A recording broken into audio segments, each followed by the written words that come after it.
The UK is reeling still after Jewish worshippers at a synagogue in Manchester were killed and injured in an apparently unprovoked anti-Semitic terrorist attack last Thursday, October 2, 2025. Of course, our politicians are leaping over themselves to do the wrong thing.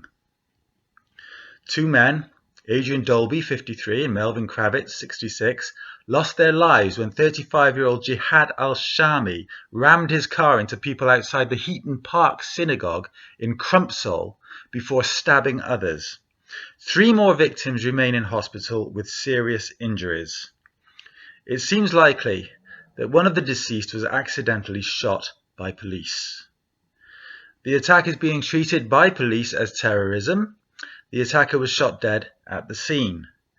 It took place on Yom Kippur, the holiest day in the Jewish religious calendar, and it would be foolish to think the timing was not intentional. But why did it happen? What was the motivation? It might be tempting to think that it was prompted by the ongoing conflict between Israel and Hamas terrorists in Gaza, but I think this would be misleading. British Jews are not the government or military of Israel. While Jewish organizations and representatives here, like Chief Rabbi Ephraim Mervis and the Board of Deputies of British Jews, may voice support for what that nation's armed forces are doing, many oppose the assault on Gaza, some vocally.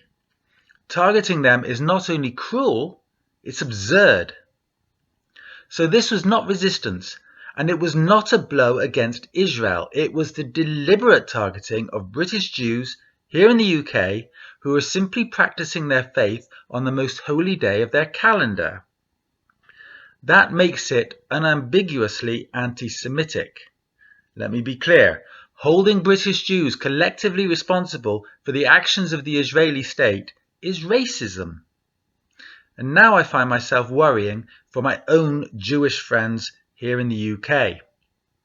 To be clear again, they don't support aggression by Jewish people against anybody, certainly not against the people of Gaza or those who are trying to keep those people alive in the face of Israeli aggression. They deserve to live their lives in safety, to worship in peace, and to walk the streets of our towns and cities without fear. I can't guarantee that they will continue to enjoy those freedoms in the UK while we all live under the current tide of racism. The logical next step then is to ask, why did this happen, and how do we prevent it from happening again? We are told that al-Shami was a UK citizen of Syrian descent. Some may, let's face it, will seize on this to argue that immigration itself is the problem. That is both lazy and dangerous. The overwhelming majority of people who have come here from Syria or from anywhere else want nothing more than to live peacefully, raise their families, and contribute to society. We need to remember that Syrian refugees fled from extremists like Islamic State in the first place. To blame them collectively for the actions of one man is as absurd as blaming all British-born Christians whenever a white far-right terrorist carries out an attack. Does that ever even happen? Al-Shami's attack is not the result of immigration. It is due to radicalisation. Just as we have seen white Britons radicalised into neo-Nazism or violent anti-Muslim hatred, so too can people of other backgrounds be manipulated into Islamist extremism. The common thread is not nationality, but extremist ideology, and a society that sometimes fails to detect or disrupt it before it turns deadly. More concerning is that al-Shami was not known to counter-terrorism police. That raises troubling questions. If he had never appeared on the security services radar, how was he radicalized? Was he acting alone, or did others encourage him? And, perhaps most importantly, how does our society allow hatred like this to fester until it erupts into murder?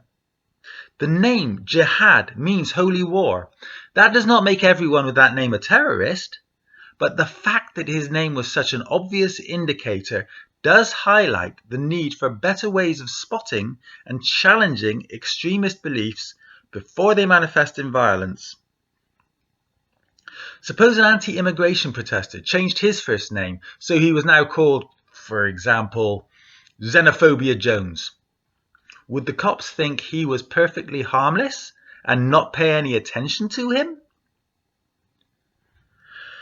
That being said, the name in itself should not be enough to justify surveillance. It is only if it is combined with other factors that it would become a flag for continued attention. The issue here is not simply the abhorrent beliefs of one individual. It is about how hatred is incubated. Islamist extremists, far-right agitators, and racists of every stripe exploit international conflicts, cultural anxieties, and political failures to persuade people that their neighbours are the enemy. And those behaviours should be detectable, meaning their result, acts of violence like we had on October 2nd, should be preventable. I have previously stated my belief that a fundamental qualification for people to be allowed to immigrate into the UK is that they support the prevailing way of life here. They should be coming here because they want to be British, not because they want to set up a mini version of their home country in England, Wales, Scotland, or Northern Ireland. We should expect people coming here to integrate into our society.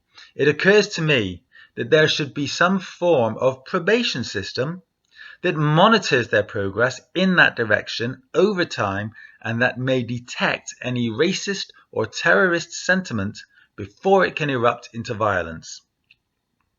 That is not to say that we should suspect all immigrants as possible terrorists. The system I'm proposing would be about helping people who may come from radically different societies to adjust and integrate into ours. If we want to prevent attacks like this, we need to act in several ways. Firstly, protect vulnerable communities. Synagogues, mosques, churches, and other places of worship should be guaranteed safety without having to become fortresses. Second, tackle radicalisation at its roots.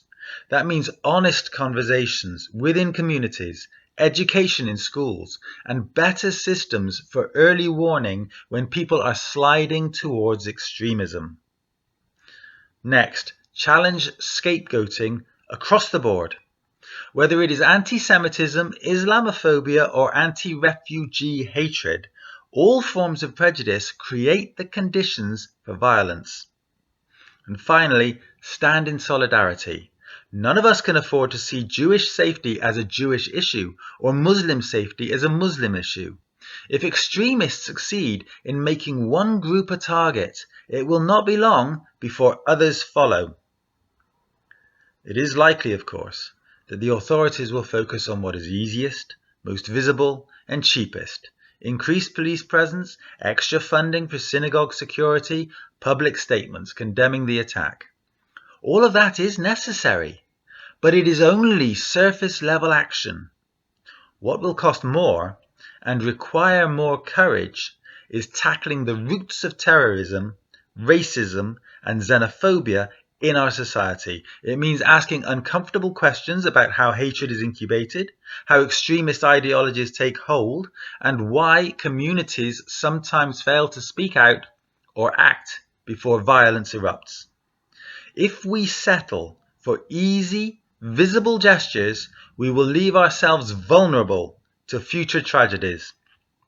If we are serious about protecting all communities, not just Jewish ones, we must commit to long-term, hard work, education, integration, dialogue, and the dismantling of the ideologies that allow murderers like al-Shami to act. Thursday's attack should not just shock us, it should mobilize us to confront the deeper problems that make such violence possible. Anything less is a failure of both policy and conscience.